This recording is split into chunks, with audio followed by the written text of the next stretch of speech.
Bonjour à tous, bienvenue dans ce webinaire sur le Laboria pour une présentation du programme de recherche sur l'impact de l'IA au travail. Alors avant de commencer, je vais vous présenter très brièvement l'association Hub Francia qui a organisé ce webinaire. Donc on est une association loi 1901 qui vise à fédérer les acteurs de l'écosystème IA pour permettre le développement de propositions et de solutions concrètes. Donc, le Hub Francia, c'est plus de 150 membres et partenaires qui sont fédérés pour accélérer l'adoption de l'IA au sein des entreprises et des institutions au niveau national et européen. Donc, au-delà des conférences que nous organisons comme celle d'aujourd'hui, nous traitons divers sujets en lien avec l'intelligence artificielle au sein de groupes de travail thématiques et notamment les sujets éthiques, formation, RH, environnement, cyber et bien d'autres que je vous invite à retrouver sur notre site web. On va vous mettre le lien dans le chat. Vous pouvez aussi retrouver toutes nos actualités disponibles sur notre page LinkedIn. On va vous partager également. Et enfin, vous pouvez prendre contact avec nous si vous souhaitez en savoir plus. Donc, sans plus tarder, on accueille aujourd'hui nos intervenants pour présenter le programme Laboria. Donc, Yann Ferguson, qui est le responsable scientifique du programme. Bonjour Yann. Bonjour à tous. Emmanuel Ea, qui est le directeur général adjoint de Matrice. Bonjour. Bonjour. Et Jean Condé, directeur de Matrice. Bienvenue à tous les trois. Directeur de Matrice, mais cette présentation. Je suis directeur scientifique de Matrice. Ok, autant pour moi. Merci pour la présentation. Juste avant de commencer, donc un petit rappel à tous les participants. Vous pouvez en fait réagir via le chat du Livestorm directement. Et si vous avez des questions, il y a un onglet dédié, donc c'est l'onglet questions, pour qu'on puisse y répondre en fin de conférence. Ce sera plus simple pour tout le monde. Et voilà, je vais pouvoir laisser la parole à nos intervenants. Je vous partage tout de suite la présentation. Bonne conférence à tous. Merci Camille. Bonjour à tous. Alors, on est vraiment ravis d'avoir l'occasion d'échanger avec vous, de vous partager l'ambition que l'on a sur ce programme Laboria. Je redis un petit mot de contexte et de cadrage sur ce qu'est ce programme Laboria. Le Laboria, c'est un programme qui a été lancé par le ministère du Travail et de l'INRIA dans le cadre du partenariat mondial pour l'intelligence artificielle. Le but, c'est de travailler sur l'impact de l'intelligence artificielle sur le travail et l'emploi. Nous, on se concentre sur le premier volet dont on va vous parler spécifiquement aujourd'hui, qui est un volet qui dure environ 2 ans, sur une orientation vraiment de travail. Les questions d'emploi sont traitées aussi dans d'autres axes du Laboria, qui est un programme de 5 ans. Voilà, on vient sur un cadre restreint aujourd'hui. C'est un programme qui est financé donc, par le ministère du Travail et de l'INRIA. Matrice en est l'opérateur et donc on travaille main dans la main avec Yann, qui est le coordinateur scientifique de l'ensemble du programme Laboria, y compris donc les autres volets. Donc voilà. Dire un petit mot tout d'abord sur pourquoi ce sujet-là. Pourquoi est-ce que l'on s'intéresse à ces enjeux? Pourquoi le ministère du Travail et l'INRIA se sont donné cette ambition d'éclairer ces enjeux-là? Tout d'abord parce que on sait que l'IA transforme profondément le travail. Les premières études qui datent maintenant d'il y a quelques années le montrent bien. Beaucoup d'emplois vont être transformés assez largement, d'autres supprimés.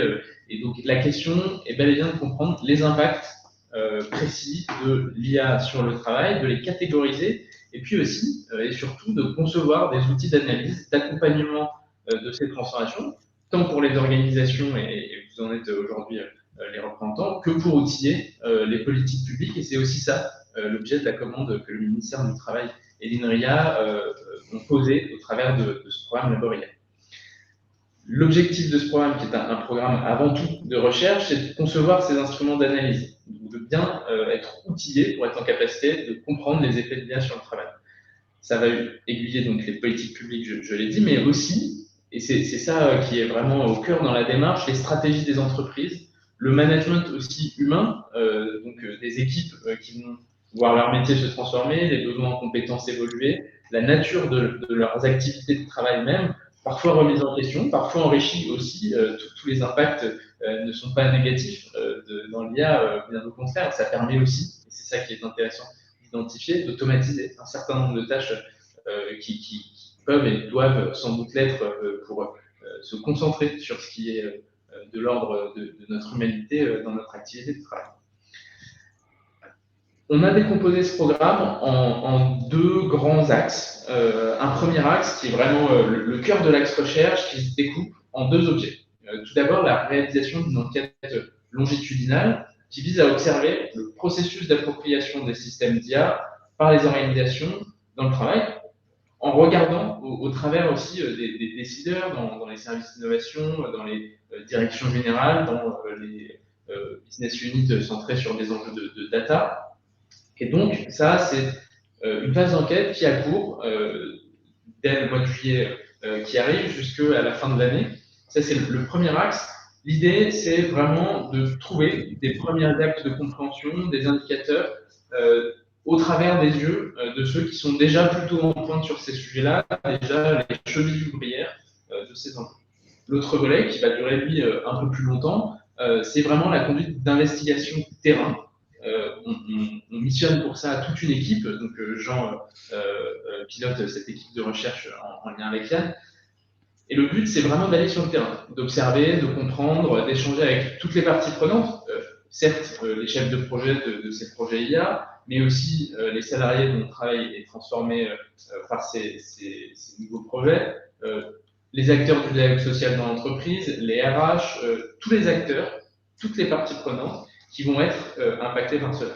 Ces investigations, elles pourront durer de quelques semaines à plusieurs mois, le but étant que les organisations participantes bénéficient des résultats de recherche sur lesquels elles pourront bien évidemment s'appuyer pour identifier soit des pistes d'amélioration sur la manière dont les projets IA sont déployés aujourd'hui, soit des modifications ou de l'initiation de projets dans un contexte qui soit le plus favorable au travail et au respect des collaborateurs et de toutes les parties prenantes qui sont impactées par ce sujet-là. À côté de ça, on organise aussi un certain nombre de séminaires. Donc le but là, c'est d'avoir des temps sur des temps beaucoup plus condensés que ces programmes de recherche et qui sont dans des temps plus longs, qui ont deux grands objectifs pour les participants. D'une part, dans un objectif de sensibilisation, appréhender les enjeux de l'IA, anticiper les impacts sur l'emploi, les compétences. D'autre part, formaliser aussi, puisque on l'a dit, on est vraiment une optique très opérationnelle, très terrain, de formaliser des projets de mise en place de systèmes IA, ou alors d'analyser des projets déjà en cours ou qui sont déjà planifiés dans votre structure pour évaluer les impacts sur les travailleurs et l'organisation. Ces séminaires-là auront cours dès la rentrée et donc, débuteront au mois de septembre. Et donc, j'en dirai un mot plus en détail juste après. Mais commençons peut-être, et c'est là aussi tout le parti pris qui est le nôtre, par l'approche scientifique que l'on retient pour prendre ce sujet. Il y a un enjeu très important qui est de centrer ces enquêtes sur le travail et l'activité pour analyser les effets induits par le déploiement des systèmes IA dans les organisations. L'idée, c'est que par des approches qui sont encore trop peu explorées, trop peu mises en œuvre par les acteurs de l'intelligence artificielle, que ce soit les concepteurs ou les revendeurs de solutions, on va prendre une approche qui est ethnographique pour écouter la parole des usagers. Le but de cette approche-là, c'est d'identifier, de sentir quels sont aussi, au travers de tous ces déploiements, les freins ou les enthousiasmes, les ressentis, les sensibilités, les imaginaires qui découlent du déploiement de ces projets. Tout ça pas simplement dans une optique de QVT au sens bonheur au travail, mais bien de QVT au sens très large, de comment est-ce que ces conditions de travail, ces qualités au pluriel de vie au travail permettent le bon fonctionnement du processus productif de l'entreprise ou de l'organisation et une dynamique collective, des dynamiques collectives qui soient favorables au travail et aux objectifs des organisations qui ont recours à l'intelligence artificielle. Pourquoi est-ce que l'on retient cette approche? D'une part, parce que l'on voit de toutes les expériences que l'on a eues sur la conduite de projet IA, que les premiers freins au déploiement sont humains. Yann en dira un mot tout à l'heure, je n'anticipe pas sur ces propos-là, et que d'autre part, à moyen long terme, si on n'est pas en capacité de penser ces systèmes-là dans une approche du respect des dynamiques collectives et de leur renforcement et de l'installation de conditions de travail qui soient favorables, eh bien, on déconstruit petit à petit toutes les capacités de l'organisation à mener à bien ses missions et ses objectifs. Le prisme d'observation plus spécifiquement scientifique que l'on retient, c'est de s'inscrire dans le cadre des capacités. Jean pourra répondre à vos questions sur ce point précis plus tard si vous le souhaitez. L'idée des problématiques que l'on envisage, c'est par exemple, dans quelle mesure l'utilisation d'un système IA va impacter les capacités des usagers dans leur travail? C'est-à-dire, est-ce qu'ils sont toujours en disposition de bien faire leur travail ou est-ce que cela nuit en attaquant l'une ou l'autre des dimensions de leur activité et donc, est-ce que cela pose problème à cet endroit-là? Et donc, dans quelle mesure un système d'IA, à l'inverse, et de manière beaucoup plus positive, peut-il ouvrir aussi ou contraindre les marges de manœuvre, la liberté d'action, la capacité d'accès au collectif, la capacité de réalisation tant de l'individu que de l'objet du travail. C'est un choix qui a été posé, notamment parce que le cadre des capacités, il s'inscrit aussi, et il a été pensé aussi pour nourrir des politiques publiques. Et donc, on s'inscrit vraiment dans la logique de savoir comment est-ce que l'IA, demain, et la manière de déployer des projets d'IA est au service d'une dynamique respectueuse du travail et favorable aussi à la question de l'emploi à un niveau plus macro. Je laisse du coup Yann vous en dire plus, et qui est bien plus sachant et expert que moi sur ces questions-là. Yann, à toi. Ouais. Merci Emmanuel. Moi, je vais vous parler de l'initiative antérieure au Laboria et qui est le partenariat mondial pour l'intelligence artificielle dont a parlé Emmanuel et sur la façon dont évidemment l'initiative du Laboria se raccroche à cette première initiative internationale. Tout cela est initié par un rapport que vous connaissez maintenant sûrement quasiment par cœur, qui est le rapport Villani qui a été remis au Collège de France au président de la République en mars 2018, où on retrouve sur le chapitre consacré au travail la nécessité de constituer un espace où les capacités prospectives de prévision macroéconomique et d'analyse des mutations des usages puissent être mises en lien avec des capacités d'expérimentation concrètes et articulées avec des actions à destination de certaines catégories de travailleurs. Une structure pérenne pourrait donc être installée qui aurait un rôle de tête chercheuse à l'intérieur des politiques publiques de l'emploi et la formation professionnelle. Donc, je crois que le Laboria que Manuel vient de présenter les grandes lignes correspond très bien à cette recommandation qui a été faite par le rapport Villani en 2018. Et on voit que 3 ans plus tard, cette recommandation est concrétisée, comme quoi les rapports servent à quelque chose, ils sont suivis d'actions. Voilà, ça c'est intéressant. Mais d'abord revenir sur l'initiative antérieure, le partenariat mondial pour l'intelligence artificielle, qui est né en 2018 au moment de la coprésidence entre le Canada et la France du G7.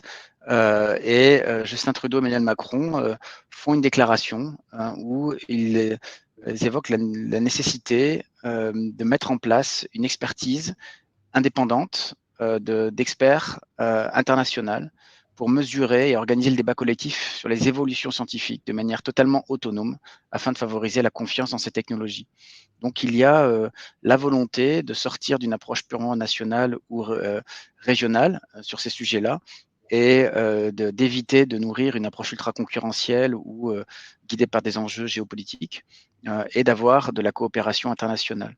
Donc actuellement, c'est 25 pays. Au début, ça a été en 2020, quand ça a été lancé, c'est 15. On se renforce de 7 ou 8 pays chaque année. Et l'idée, c'est évidemment d'élargir le cercle de la discussion. Et nous essayons de faire remonter à nos États mandataires des bonnes pratiques qui ont été validées par tous les experts de chaque groupe, de façon à ce que chaque gouvernement ou chaque État entende la même musique issue d'une discussion multilatérale. Voilà, donc pour l'instant, c'est un petit groupe, 25 pays, c'est 42% de la population mondiale, mais l'ambition, si jamais l'initiative prend, c'est d'être l'équivalent du GIEC pour l'intelligence artificielle. Alors, 4 groupes de travail avaient été prévus, un 5e s'est greffé et vous allez comprendre pourquoi. Le premier, c'est l'IA responsable, auquel s'est greffé un sous-groupe ad hoc, l'IA et la réponse à la pandémie. Le deuxième, c'est la gouvernance des données. Donc, ces deux groupes-là bénéficient du Centre de ressources de Montréal. Les deux autres groupes sont l'avenir du travail, l'innovation et la commercialisation, qui bénéficient du Centre de ressources de l'INRIA, donc plutôt soutenu par la France. Qu'est-ce qu'on fait dans le groupe futur du travail? Eh bien, on essaie de déployer une analyse critique pour contribuer à la compréhension collective de la manière dont l'IA peut être utilisée sur le lieu de travail, pour renforcer l'autonomie des travailleurs et augmenter la productivité. Donc, on cherche finalement à équilibrer cette équation qu'il y aurait entre bénéficier de la promesse de valeur de l'intelligence artificielle en termes de compétitivité que cela peut amener aux entreprises et aux organisations, mais que cela ne se fasse pas au détriment de l'expérience du travail, qui est très fortement fondée sur leur capacité d'autonomie, la liberté dont ils ont, dont ils peuvent faire, dont ils peuvent bénéficier au travail. Deuxième chose, voilà, comment améliorer la qualité des emplois, l'intégration, la santé et la sécurité, comment tout cela peut être préservé. Et non, Brigitte Macron n'est pas la marraine du programme de recherche sur l'IA. Elle était sur la photographie au moment où on a pris cette photo sur la déclaration. Qu'est-ce que l'on fait au sein de ce groupe Futur du Travail? Comment on travaille? On a 6 comités. J'ai l'honneur de diriger le premier comité, qui est la réalisation d'un catalogue de cas d'usage réel sur l'intelligence au travail. Je le décrirai un petit peu plus. On a un comité sur la formation pour l'IA et l'IA pour la formation. La formation pour l'IA, c'est les besoins de formation qui peuvent se dégager du fait des mutations des emplois. Et l'IA pour la formation, c'est comment l'IA peut être une ressource pour la politique de formation. La collaboration entre l'humain et l'IA au travail, c'est ici que vous retrouvez le deuxième expert français nommé par l'État, c'est Laurence de Villers, que vous connaissez probablement. Le quatrième groupe, c'est détecter et corriger les biais de l'intelligence artificielle au travail. Le cinquième groupe, c'est l'IA et les conditions de travail, qui est piloté notamment par Mark Graham, qui est un éminent chercheur qui a travaillé sur la gig economy. Et enfin, la formation d'un Living Lab de l'IA au travail, donc qui est plutôt un groupe, un comité support qui pourrait valoriser l'ensemble de nos travaux sur un site internet où on pourrait créer une communauté d'échange sur l'IA et le travail. Donc, un petit highlight sur le comité que je dirige. On travaille par enquête, on fait des enquêtes par interview, on passe à peu près 1h30 avec un concepteur, un dirigeant, un manager ou un usager d'un système d'intelligence artificielle dans le cadre d'une expérimentation réelle ou d'un déploiement réel. Il faut à minima que l'IA ait été expérimentée, idéalement qu'elle ait été déployée pour avoir un peu plus de recul sur le retour d'expérience. 5 thématiques structurent nos entretiens, les buts qui sont poursuivis par l'intégration de l'IA, comment les travailleurs ont été associés ainsi que leurs représentants à la conception de ces buts, évidemment, à la définition de ces buts, ainsi qu'à au développement de l'IA, l'interface humain-machine, les enjeux éthiques et la façon dont ils ont été abordés, et les impacts métiers et organisations, ceux qui avaient été identifiés ex ante et ceux qui ont été identifiés après coup. On fait une analyse de tout ce matériau, on fait une analyse globale, on regarde la photographie d'ensemble que ça nous a apporté, on fait des analyses thématiques, c'est-à-dire on regarde pour chacun des enjeux que je viens de nous présenter ce que ça a donné, et on est en train d'engager une analyse interculturelle pour regarder si, en fonction des régions du monde, on a des saillances, des différences ou des convergences. 154 usages environ pour le moment, et chaque année, on renforce notre catalogue. On a publié un rapport cette année où on a mis l'accent sur une dimension, pas seulement, mais sur une dimension forte. C'est pourquoi les POC réussis ne sont-ils pas déployés? Parce qu'en fait, on s'est rendu compte que sur les 184 usages qu'on a collectés, beaucoup sont considérés comme des expérimentations réussies. On ne parle pas des expérimentations qui ont échoué. Expérimentations réussies du point de vue des objectifs qu'on leur avait alloués en termes de métriques. Et pour autant, à chaque fois, on se rend compte qu'on est sur le palier du déploiement, c'est-à-dire qu'il n'y a pas le système d'IA expérimenté qui est considéré comme une réussite, ne devient pas un nouveau standard pour les organisations et pour les métiers. Donc, ce qu'on a pointé, c'est qu'il y a une sous-estimation d'un certain nombre d'enjeux, notamment en termes de réorganisation, ce que ça implique, les enjeux de socialisation, c'est-à-dire comment ces systèmes d'IA viennent buter sur des systèmes de valeurs métiers ou des systèmes de valeurs des organisations, et les enjeux de transformation des pratiques, comment les systèmes d'IA génèrent de nouvelles pratiques, suppriment des pratiques, transforment des pratiques, et tout cela n'est pas suffisamment considéré en amont de la conception du système. Donc, comme dit Egan Assia, ce ne sont pas des idées nouvelles, ce ne sont pas des sujets nouveaux, mais ce sont des nouveaux termes. Voilà. Et on se rend compte qu'on n'a pas suffisamment appréhendé ces dimensions-là. Alors, quelques critères que l'on retrouve, quelques problèmes que l'on rencontre, les enjeux organisationnels qui freinent les systèmes, qui freinent le déploiement des systèmes d'IA, la gouvernance de la donnée, qui va impliquer de la transparence verticale et horizontale au sein de l'organisation. Hein, la donnée n'a pas de frontières, alors que les organisations adorent faire construire des frontières, mettre des cloisons et mettre des plafonds. La data, elle, doit traverser ces plafonds, ces cloisons, et c'est extrêmement compliqué socialement. Des process qui ne sont pas suffisamment formalisés. Or, pour une IA, ça correspond à un environnement peu structuré, et les systèmes d'IA ne sont pas à l'aise dans les environnements peu structurés. Les responsabilités, le problème d'imputer des responsabilités lorsque on a automatisé certaines fonctions de décision. C'est-à-dire que l'humain est en situation de devoir endosser la responsabilité d'action sur lequel il a le sentiment d'avoir peu d'emprise. Le management, avec des périmètres d'abord qui sont changés. Le management transverse va modifier des périmètres, et cette modification des périmètres, évidemment, déstabilise le manager, déstabilise les relations de pouvoir, et donc ça peut créer des refus, ces transformations, ou voilà, des questions de posture, hein, avec des travailleurs qui sont rendus plus autonomes par le fait qu'ils peuvent recevoir des informations qui jusque-là étaient centralisées par le management, et ils peuvent recevoir en direct des informations, et donc quelque part on court-circuite le manager. Et puis le management numérique, hein, avec des données captées en temps réel qui vont nécessiter des prises de décision en temps réel qui ne sont pas forcément faciles à accepter socialement. Hein. Si jamais vous avez en temps réel une prédiction de vente de vos produits, eh bien, vous allez buter sur des gestions du personnel qui, eux, ne sont pas basées sur ce temps réel, mais plutôt sur les temps des congés, les ponts, etc. Et donc tout ça peut créer de la friction qui va mettre le manager en situation difficile. Troisième sujet, le bien-être, avec un certain nombre d'enjeux qui sont soulignés. La reconnaissance, avec un déplacement de la valeur du travail et la désindividualisation, c'est-à-dire non pas seulement de la déshumanisation, mais la désindividualisation, c'est-à-dire le fait que les salariés peuvent avoir le sentiment, les collaborateurs peuvent avoir le sentiment qu'ils sont davantage substituables.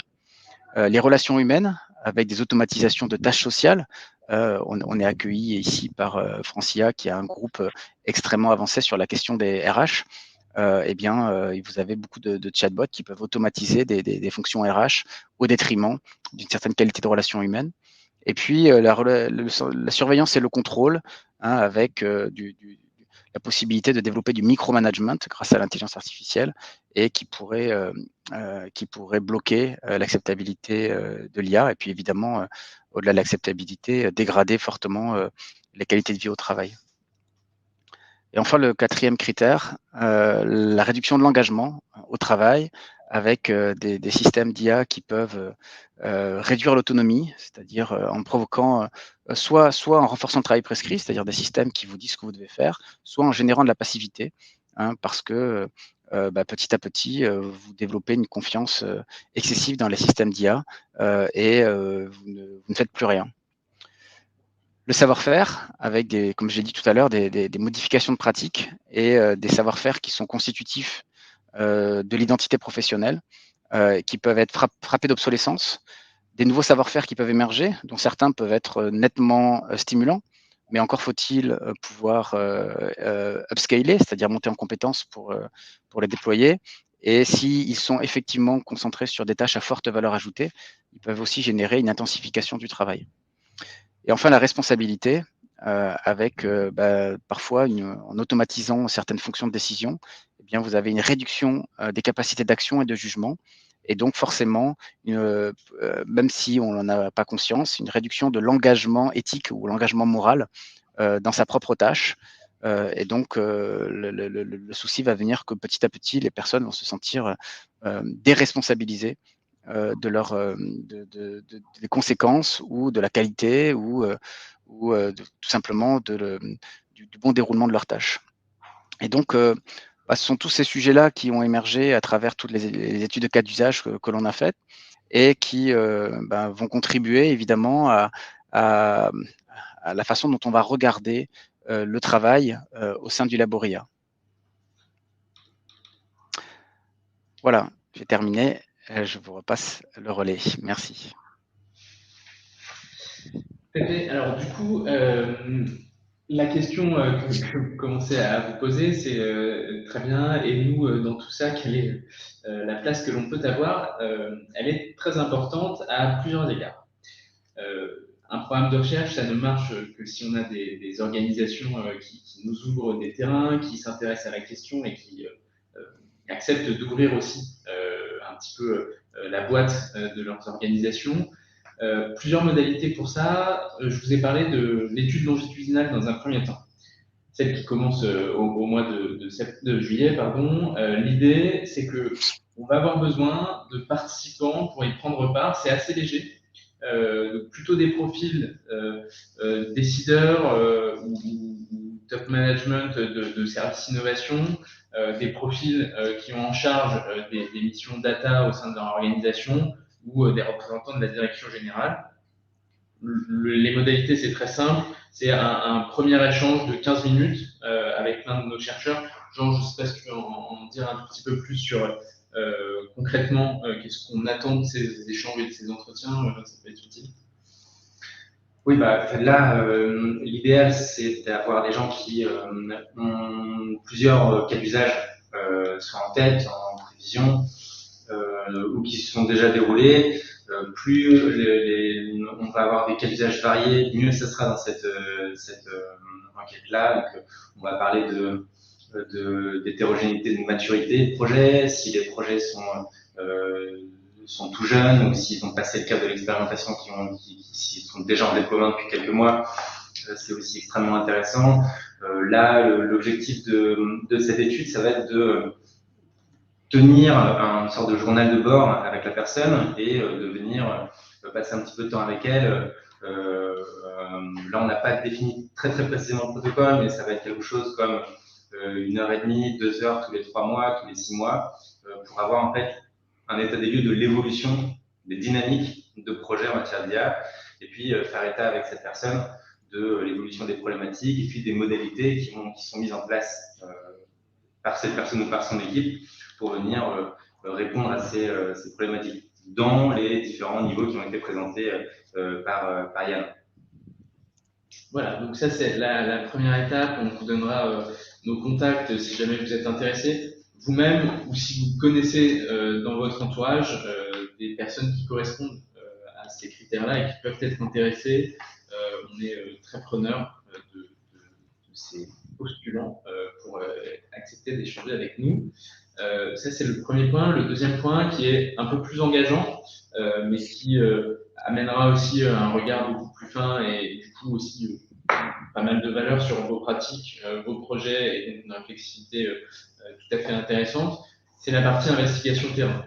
Là, donc à partir du mois de septembre, on va venir passer du temps, pas mal de temps, dans vos organisations en fonction des disponibilités de vos collaborateurs, des équipes, des personnes qui sont les parties prenantes de ces projets.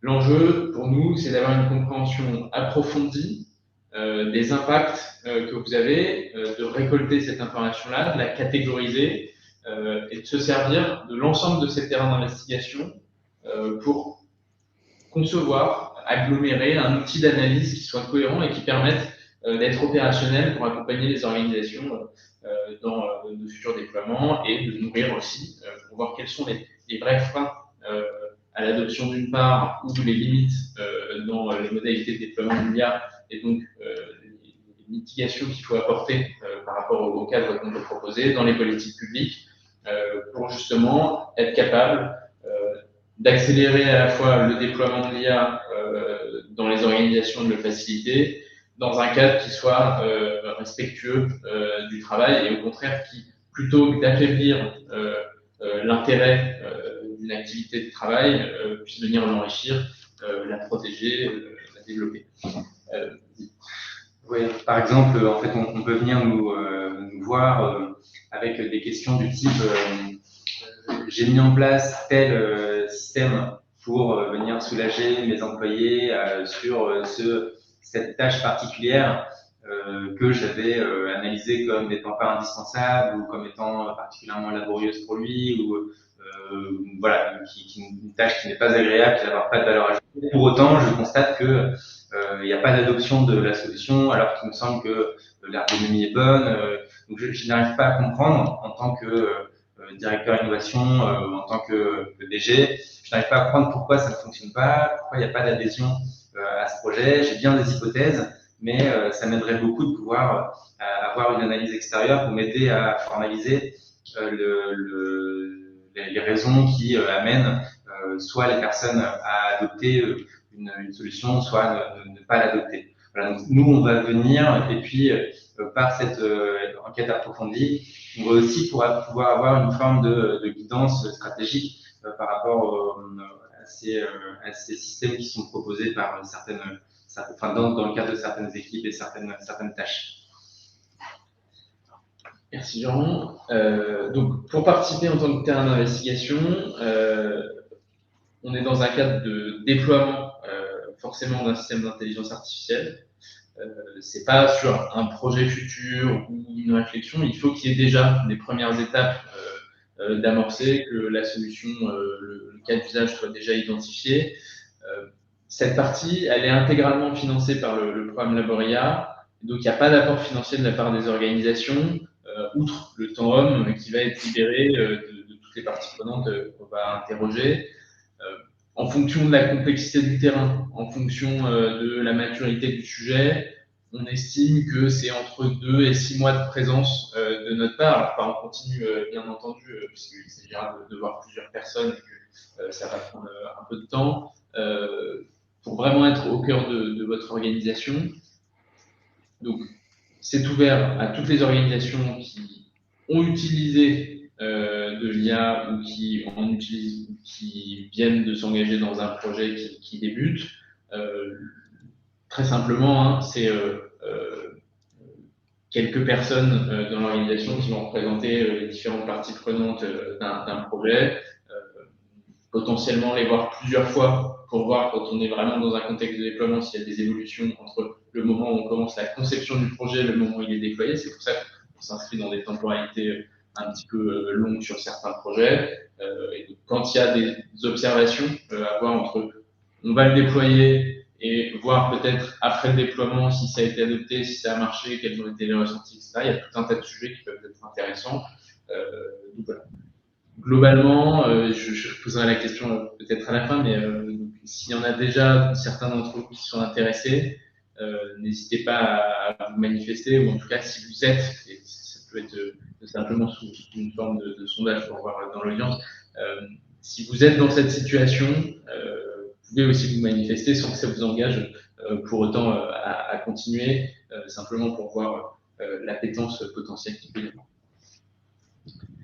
Il y a 3 principaux bénéfices à participer en tant que terrain d'investigation. Le premier, c'est tout simplement de participer à la définition, en lien avec le ministère du Travail et l'INRIA, à la définition d'un futur référentiel d'analyse du travail. Et donc, vous serez embarqué dans un dispositif qui est à la pointe de la recherche sur ce sujet. Potentiellement, le nom, si vous le souhaitez, ça peut aussi être fait de manière plus confidentielle, mais le nom de votre organisation peut apparaître dans les différents rapports sur les exemples qui seront pris. Et puis, vous bénéficierez de la communication qu'il y a autour du programme Laboria en tant que terrain d'investigation. Deuxièmement, et ça c'est ce que Jean indiquait, ça va faciliter l'adoption et le déploiement des solutions IA. Vous allez mieux comprendre les impacts, ce que vous êtes en train de faire. Donc, c'est aussi gagner en efficacité dans la réussite d'un projet. Trop de projets, beaucoup trop de projets, une majorité de projets, IA échouent pour ces problématiques d'adoption parce qu'on a sous-estimé des impacts sur le travail des uns ou des autres. Et donc, si vous voulez que les investissements qui sont faits sur la tech, sur la réflexion, sur la conduite du projet fonctionnent, il y a aussi cet enjeu-là, sans doute, à être accompagné sur ce sujet-là de la compréhension des impacts sur le travail. Et puis, in fine, vous vous doterez aussi de moyens, d'outils, de cadres d'analyse pour adopter une politique RH qui soit attentive à ces sujets-là. De fait, c'est un enjeu majeur d'être attentif au talent, à la qualité du lieu de travail aujourd'hui. On sait combien c'est difficile sur certains métiers de maintenir, d'engager les salariés. Les percussions que le déploiement de systèmes IA peuvent avoir sont particulièrement importantes. Comprendre les impacts, c'est être en capacité de les anticiper, d'y remédier aussi, si jamais vous avez déjà enclenché et que vous subissez déjà les conséquences de ces enjeux de percussion du travail par l'IA. Du coup, ça c'est le premier volet. Il y a aussi une autre manière de voir les choses qui est de s'associer au Laboria en tant que concepteur de solutions IA. Les concepteurs de solutions sont fréquemment amenés à déployer, et on leur souhaite le plus possible, des systèmes dans une organisation cliente. Nous, on souhaite venir observer l'impact de ce déploiement sur le travail. Donc, c'est pas forcément dans l'organisation du concepteur, mais plutôt sur l'effet du déploiement, puisque mine de rien, et donc là, ça a un intérêt, et donc c'est une variante des bénéfices quelque part pour l'organisation cliente.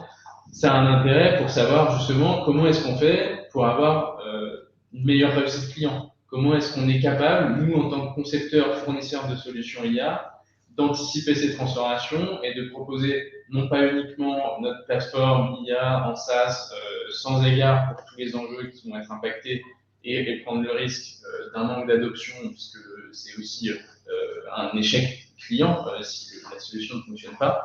Et donc, ça vous permettrait, en tant que concepteur et fournisseur de solutions IA, d'avoir une valeur ajoutée complémentaire par rapport aux entreprises que vous utilisez, en étant capable aussi d'anticiper un certain nombre de transformations et d'impacts auprès des entreprises, organisations qui souhaiteraient utiliser votre solution. Voilà, et donc du coup, vous en tirez forcément une montée en compétences sur des enjeux qui sont bien évidemment stratégiques. La proposition de valeur sera forcément enrichie sans forcément débloquer de budget supplémentaire. Et au contraire, nous, on l'a vu auprès de beaucoup d'organisations, souvent, tous les freins liés à l'adoption, autant de cadrage en amont, etc., si ces sujets ne sont pas déterminés, le coût de gestion de projet de ces déploiements est assez inflationniste. Et donc, ça peut être tout à fait pertinent aussi dans cette perspective-là d'avoir ces éléments. Au passage, être partie prenante du Laboria, qui est quand même un programme qui est porté au plus haut niveau de l'État et auprès d'institutions qui font référence, une RIA en l'occurrence, sur les sujets d'IA, c'est aussi rentrer dans une dynamique de visibilité au travers de ce programme-là, auprès tant du grand public, puisqu'il y aura des éléments de communication assez larges, que de tous les partenaires, tous les autres terrains aussi, bien entendu, d'investigation qui seront sollicités et partenaires du projet. Donc voilà, il y a plein de choses intéressantes à en tirer, mais je pense que vous n'en doutez pas puisque vous êtes présent aujourd'hui. Cette phase d'investigation de terrain, j'en ai dit un petit mot. Globalement, enquête auprès de différents profils de travailleurs, conduite d'observation sur le terrain par un chercheur matrice, et puis restitution régulière aussi. Faites aux équipes. Le but, c'est pas de venir, de prendre de l'information et de la connaissance, de repartir en chambre et de le traiter et de voir un papier sortir 2 ans plus tard. c'est véritablement un travail en continu, une discussion, un dialogue qui permet aussi d'ajuster de manière assez concrète et opérationnelle pour vous avec les premiers retours qu'on sera en capacité de faire au travers de ces observations. Et donc, il y a aussi la possibilité, ça c'est volontairement pensé de manière séparée de la logique de recherche, mais la possibilité, et on a tant chez nous que chez des partenaires, la possibilité d'accompagner aussi le déploiement de vos projets de manière plus forte et proactive. Ça, en revanche, c'est pas couvert par le programme de recherche et donc on rentre dans d'autres logiques. Et sachez aussi que si vous avez vraiment des enjeux forts à déminer, où il y a un besoin d'opérationnalité et un besoin d'intervention, ce sont aussi des choses qui sont possibles au travers de ce programme. D'abord, il y a peut-être dire un mot aussi sur qu'est-ce qu'on espère avoir comme outil de sortie de ces investigations terrain. Le but, c'est de produire une matrice analytique, entre autres, de l'impact des projets des systèmes IA sur le travail. Je pense qu'on l'a assez dit. Et donc, on part d'un existant que l'on cherche à faire évoluer, à enrichir, que Yann a pu développer dans des précédents projets de recherche. L'idée, et Yann, je te laisserai compléter aussi si tu le souhaites, mais c'est de se dire qu'est-ce que cette personne est capable de faire et d'être. On a plusieurs dimensions qui sont les unes relatives à des dimensions d'engagement et d'autres de bien-être, des questions de responsabilisation, de savoir-faire et de compétences dans le travail et d'autonomie d'une part, qui sont les principaux moteurs de l'engagement, et puis la reconnaissance du travail et donc la capacité à rendre visible aussi l'activité de travail et à ne pas forcément l'offusquer derrière des boîtes noires ou des systèmes qui viendraient prendre le relais à cet endroit-là, la capacité à maintenir, à entretenir des relations sociales dans les collectifs de travail, et puis la question aussi de la surveillance. Il y a tout un tas de cas d'usage sur lesquels ça s'applique plus que d'autres, bien entendu, mais la question de la surveillance du travail et donc la confiance aussi de l'employeur est un des piliers du bien-être au travail. Je ne sais pas si tu as des choses à rajouter, Yann, par rapport à ça, n'hésite pas. Non, non, c'était très bien résumé. On essaie de voir comment on peut décliner cette notion de capacité sur les enjeux du travail, sachant que le travail est une des dimensions des capacités, mais il y a évidemment d'autres dimensions qui sont charriées par ce concept, et toujours dans cette idée d'équilibrer la promesse économique qui est portée par l'IA, qui souvent motive les organisations pour investir dedans, avec la préservation d'une expérience de travail telle que on va la chercher dans nos sociétés, c'est-à-dire la capacité de se réaliser dans son travail, la capacité d'y trouver du sens, d'être reconnu comme une personne unique également. Voilà, et on sait que, notamment parce que un des écueils qui est déjà observable, non pas nécessairement de l'IA, mais de la numérisation de l'économie, notamment par l'économie plateforme, a créé des rapports au travail qui ne sont pas considérés comme désirables par le ministère du Travail et par le Partenariat mondial pour l'intelligence artificielle. Merci Anne pour le complément. Dernier point dont je vous ai parlé au tout début de la discussion, les séminaires. Donc les séminaires de sensibilisation à l'intelligence artificielle et à son impact sur le travail. Le but, il est assez simple, c'est d'identifier et d'évaluer les impacts générés par un déploiement de systèmes IA sur le travail.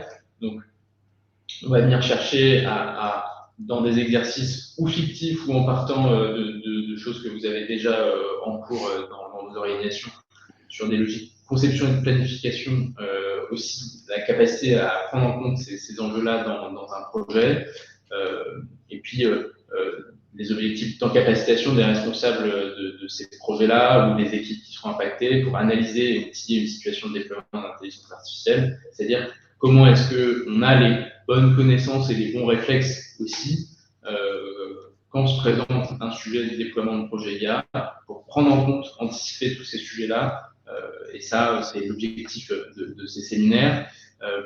Donc, vous en tirerez des connaissances de base sur l'intelligence artificielle et son impact sur le travail, décider de projets IA à mettre en place supplémentaires si vous en avez déjà et nouveaux si vous n'en avez pas, pour répondre à des problématiques ou celles de vos collaborateurs. Et puis une grille de lecture aussi qu'on vous proposera, les grilles de lecture des impacts, vraiment avec une vocation opérationnelle qui puisse être réutilisable sur notre projet, que vous puissiez partager aussi en interne, ainsi qu'une feuille de route pour déployer un projet IA en prenant en compte ces impacts. Donc l'idée c'est de faire l'exercice dans un temps court, d'imaginer un projet et d'anticiper ces impacts-là et de voir quelles sont les actions qu'on peut mettre en place pour éviter tous les écueils que l'on pourrait rencontrer. Les publics cibles là-dessus, c'est vraiment des personnes qui seront amenées à piloter des projets-là, soit sur un plan plus stratégique, soit sur un plan plus opérationnel. Mais c'est vraiment, en tout cas, cette logique-là que l'on cherche, ces publics-là que l'on cherche à avoir pour vraiment transmettre cette capacité-là à anticiper à la configuration même du projet tous ces sujets. Les séminaires d'une journée avec un apport théorique sur l'IA et l'élaboration de pistes de projets IA, et en option, du coup, les deux journées sont cumulables, l'identification des impacts sur le travail et la réalisation d'une feuille de journée, ce qui fait que si vous faites option 1, parce que vous n'êtes pas encore suffisamment sensibilisé et que vous voulez élaborer des pistes, plus option 2, ça fait 2 jours. Si vous avez déjà des projets bien étayés, il est possible de venir que sur l'option 2. Et si le temps ne vous permet pas de faire 2 jours, mais que vous souhaitez déjà avoir des premiers apports théoriques sur l'IA et comment est-ce qu'on peut élaborer ça, la première journée est quand même connotée sur les questions et les enjeux de travail. Donc, vous pouvez aussi vous engager que sur la journée. Voilà, je pense que c'est le temps des questions. J'ai l'impression qu'il y en a eu quelques-unes dans le chat pendant que je parlais. Donc, il y avait notamment une question qui est une excellente question que j'ai vu passer. C'est quoi la définition de l'IA que l'on retient? Yann, je te laisse. C'est une bonne question parce qu'elle nous a animé un bon temps notre séminaire. Au départ, on a été, et c'est une question qu'on retrouve systématiquement dans tous les groupes de travail sur l'IA. J'imagine que Francia a quelques heures de discussion sur le sujet. Au départ, on était parti sur une approche très IA moderne au sens IA apprenante par la donnée, qui est celle qui évidemment justifie et explique le buzz actuel de l'intelligence artificielle. Pour autant, on s'est rendu compte que d'abord, on mettait de côté un certain nombre d'IA qui embarquaient des systèmes d'IA plus gold fashion, comme on dit, hein, plus traditionnels, avec l'approche symbolique à base de règles, que bien souvent, par exemple, les chatbots eh bien, avaient différentes couches, des couches apprenantes et des couches plus à base de règles. Qu'en plus, l'IA à base de règles est aussi fait l'objet de recherches très avancées par certains 3IA, hein, les instituts interdisciplinaires de l'intelligence artificielle. Donc, on n'a exclu aucune approche technologique, aucune base scientifique. On est à la fois sur du logique et sur de l'apprenant. On sait aussi qu'il y a des applications qui disent mettre de l'IA et qui n'en mettent pas nécessairement. De notre point de vue, ce qui est intéressant, c'est finalement pas d'aller rentrer très profondément dans la discussion qui met pas tout le monde d'accord, même à un très haut niveau. Est-ce que c'est l'IA, est-ce que ça n'en est pas? Mais c'est de bien regarder à partir du moment où un système prétendant intégrer de l'IA est associé est intégré dans une organisation ou dans une activité, comment le travailleur se positionne par rapport à elle. Voilà. Alors peut-être qu'en y creusant bien, certains diront c'est pas de l'IA, c'est des traitements statistiques avancés, d'autres diront c'est de l'IA symbolique, etc. On pourra débattre longtemps, mais ce que l'on cherche, c'est vraiment à identifier les comportements de l'utilisateur, les comportements de l'organisation vis-à-vis de ces systèmes. Voilà, donc c'est pas une réponse très précise, hein, parce que en fait, circonscrire le sujet, c'est vrai, mériterait tout un colloque en fait. Nous, ce qu'on cherche, c'est vraiment le cas d'usage, plus que éclairer pour savoir si ça embarque véritablement de l'IA ou pas.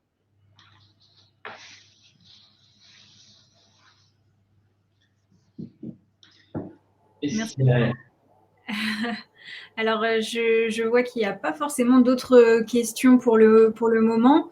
N'hésitez pas, en tant que participant, à déposer vos questions si vous en avez. Néanmoins, dans l'onglet sondage, on voit qu'il y en a certains qui seraient tentés. Est-ce que, du coup, pour ces personnes, vous pourriez préciser la gouvernance du Laboria, par exemple? Alors, Emmanuel a bien dit, hein, c'est une initiative au départ du ministère du Travail et de l'INRIA. Et on est assisté, appuyé par un COMEX, hein, qui réunit beaucoup de forces vives de l'État sur la question du travail, hein. On va retrouver évidemment de nombreuses personnalités du ministère du Travail, mais aussi des personnalités de Pôle emploi. On va trouver des spécialistes de la DARES. On a aussi la direction du numérique qui est associée à nos travaux. On a évidemment la stratégie nationale d'intelligence artificielle, hein, le Renaud Vedel qui assiste à nos COMEX. On a des personnalités qualifiées qui ont été nommées pour nous aider, nous appuyer. Alors, on retrouvera des chercheurs, des spécialistes de l'éthique, on retrouvera des personnes qui sont à la direction de l'innovation de grands groupes industriels. On a des personnalités qualifiées qui viennent du Conseil national du numérique. On a aussi France Stratégie parmi les personnalités qualifiées. Donc, vous voyez, on a quand même un très grand nombre de sensibilités qui peuvent être associées. Emmanuel et Jean, je ne sais pas si j'en oublie. Oui, j'ajoute qu'il y a aussi un COMEX élargi Ouais.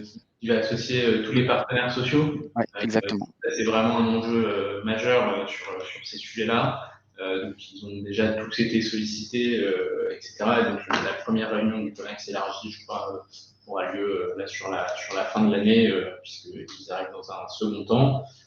Mais voilà, donc, ils sont partie prenante de la réflexion et de l'ambition, puisqu'ils sont évidemment tous des partenaires incontournables sur le sujet. Ok, c'est très clair, merci beaucoup. Alors, on a évoqué les terrains d'expérimentation sur les impacts sur le travail. Est-ce qu'il y en a éventuellement d'autres dont vous voudriez parler?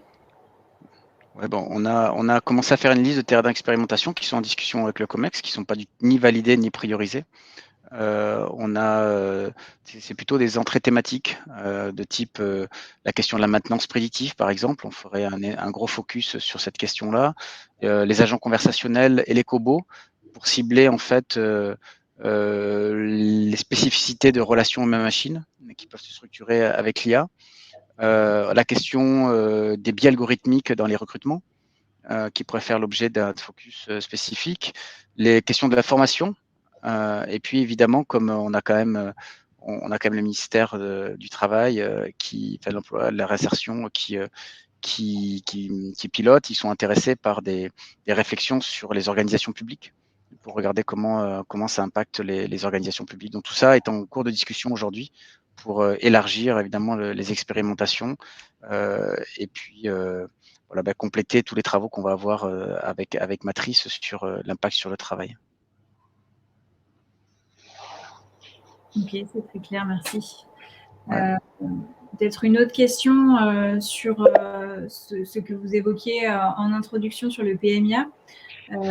Qui sont du coup les experts et comment intégrer ce partenariat mondial pour l'IA? Au départ, les experts dans la première génération ont été nommés par leurs États. Donc chaque État pouvait nommer 2 experts par groupe de travail. Donc si vous avez bien suivi, il y a 5 groupes de travail. Donc chaque État pouvait nommer 2 membres pour chaque groupe. Donc ça a été le point de départ. Et puis chaque année, il y a un processus de self-nominated experts, c'est-à-dire que les experts peuvent candidater spontanément. Voilà, donc ça veut dire aussi que parmi les participants à ce webinaire, s'il y en a qui sont intéressés, qui peuvent témoigner d'une expertise sur l'IA, eh bien, ils peuvent tout à fait candidater.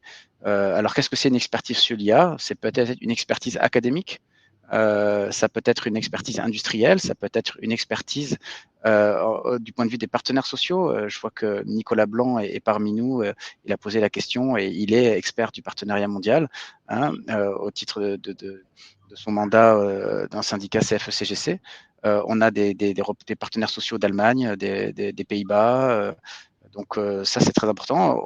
On est un peu déséquilibré, c'est-à-dire qu'on a un peu trop d'experts académiques. Donc la vocation du processus de candidature spontanée, c'est plutôt de rééquilibrer les déséquilibrages initiés par les États lorsqu'ils ont fait des nominations, c'est-à-dire qu'on voudrait plus de représentants des industriels, plus de représentants des partenaires sociaux, plus de représentants des pays du Sud, plus de femmes. Voilà, donc on cherche quand même à être un peu plus représentatif, mais bon, c'est un projet naissant. Et donc, pour le moment, il a ses propres déséquilibres qu'on essaye de corriger à mesure que l'on monte en maturité. Alors, je vois sur le fil du chat qu'on a eu une question donc sur le programme Laboria. Pierrette nous demande, est-ce que les chercheurs universitaires peuvent suivre vos travaux et les séminaires? Alors, pour les séminaires, bien entendu, il y a des classes qui sont ouvertes. Ça fait partie tout à fait des participants. Sur la question des travaux, on a déjà effectivement quelques chercheurs avec lesquels on a échangé qui souhaitent s'associer à la réflexion. On n'a pas, à vrai dire, pour être très transparent, de modalités précises. Et je pense que ça dépend forcément des travaux que vous avez déjà engagés, de ce que vous appelez aussi par suivre les travaux, parce qu'il y aura forcément des temps de restitution et de partage qui seront organisés. Si ça vous intéresse de collaborer davantage au projet de recherche, c'est aussi tout à fait envisageable, mais là, ça va dépendre forcément des modalités que vous souhaitez avoir par rapport à ça. Ouais, un petit ajout, on va lancer un podcast. Alors, ce sera pas un podcast scientifique, mais qui aura pour objectif de retracer au moins un de nos gros chantiers d'investigation avec Pôle emploi et qui pourra en fait retranscrire au fur et à mesure les méthodes utilisées, puis ce qui a déjà été mis en place, le traitement des use cases, des cas d'usage. Et donc c'est une bonne manière de s'informer sur ce qui est mis en œuvre. Après, il y a des écrits qui seront publiés régulièrement. Yann est sur le point de publier ses premières recherches sur le futur du travail, on est d'accord? Voilà, par exemple. Puis, voilà, effectivement, Laboria a vocation aussi à être une zone de production scientifique, donc on aura des publications. J'espère qu'on sera en mesure, et c'est une excellente idée, de faire au fur et à mesure peut-être des temps d'information si on sent qu'il y a eu une appétence du public ou qu'il y a des personnes qui suivent le projet. On organisera aussi des séminaires pour expliciter les travaux, pour raconter cette histoire, pour que les gens puissent suivre aussi cette maturation, et parce qu'il s'agit bien d'une maturation scientifique, et donc ce serait intéressant à faire. On le fera, je pense, si on perçoit un intérêt. C'est pour ça que c'est pas encore prévu a priori.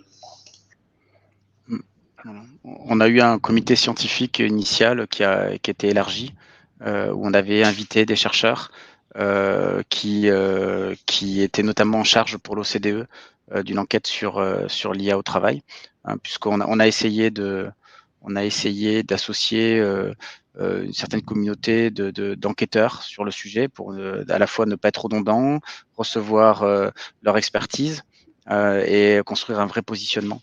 Voilà, donc l'OCDE était là notamment à notre atelier, mais aussi l'équipe française qui déploie l'enquête de l'OCDE. Voilà, donc c'était, on est ouvert, mais Emmanuel l'a bien dit, c'est pas structuré encore. Je ne crois pas qu'on travaille. Alors peut-être Yann, toi tu as déjà des cas d'usage dans le milieu du bâtiment. Oui, alors je venais de faire la réponse pour dire qu'on était intéressé pour avancer. Il s'avère que j'étais il n'y a pas très longtemps aux rencontres de la Fédération française du bâtiment en Occitanie, et je sais qu'ils ont travaillé sur des scénarios sur le bâtiment 4 ou 5.0. Je ne sais plus qu'est-ce qu'ils avaient pris comme appellation. il y a des vrais sujets sur l'IA et en même temps, vous avez l'air de voir des sujets sur les robots de chantier, les AIS déchets, mais en même temps, il y a le sentiment que le cœur de métier ne serait pas particulièrement impacté parce que très engagé physiquement, beaucoup de travail sur les chantiers reste encore très manuel. Bon, il y a un vrai travail à faire et par rapport à la question qui a été posée, nous, on est en recherche pour différents axes qu'a présenté Emmanuel, que ce soit la partie baromètre ou que ce soit la partie expérimentation. On est en recherche de personnes motivées, intéressées pour aller adresser ces sujets-là. Donc voilà, si vous voulez nous contacter pour avancer, ça serait vraiment intéressant parce que c'est évidemment une très très grosse industrie et sur lequel il y a beaucoup à faire en matière d'IA et c'est ce que j'ai remarqué lorsque j'étais à la Fédération française du bâtiment. Et du coup, oui, pour compléter, donc il y avait une question de Séverine qui demandait si vous alliez recevoir la présentation. Donc, on vous la transférera à la fin de cette présentation et on vous mettra aussi donc, les bons contacts si vous êtes intéressés pour que vous puissiez entrer en relation avec les représentants du programme Laboria. Est-ce qu'il y a un petit mot de la fin? Parce que je vois qu'on arrive à l'heure de fin du webinaire. Allez, je prends le mot de la fin. Déjà, vous dire merci pour votre attention. Merci à ceux qui sont intéressés aussi de vous manifester. On répondra avec grand plaisir à toutes vos questions. On a vraiment besoin de vous pour faire avancer ce programme. Un programme de recherche sans terrain, c'est quand même pas très intéressant. En tout cas, ça l'est nettement moins, surtout quand on veut avoir une visée opérationnelle. Le but est vraiment de faire en sorte que ce programme vous bénéficie aussi à tous en tant qu'organisation et que ça puisse fonctionner mieux pour vous dans vos projets IA. Je pense que c'est ça vraiment l'esprit dans lequel on s'ancre avec une visée, avec des effets très opérationnels au-delà des enjeux de politique publique qui peuvent parfois paraître un peu lointains. Donc voilà, n'hésitez pas à vous manifester, que ce soit sur les volets de séminaire, si vous êtes intéressé pour participer, sur l'enquête longitudinale, à faire aussi l'effort, si vous n'êtes pas concerné directement, d'en parler à des connaissances que vous auriez et qui correspondent donc au profil que l'on a mentionné, et puis bien entendu à nous partager vos projets d'expérimentation et voir si on peut aller plus loin ensemble pour mieux comprendre les impacts de l'IA sur le travail. Merci à tous et puis bonne journée et merci à Francia pour l'organisation. Merci Kevin. Avec plaisir. Merci à tous. Très bonne journée. À bientôt. Merci. Au revoir.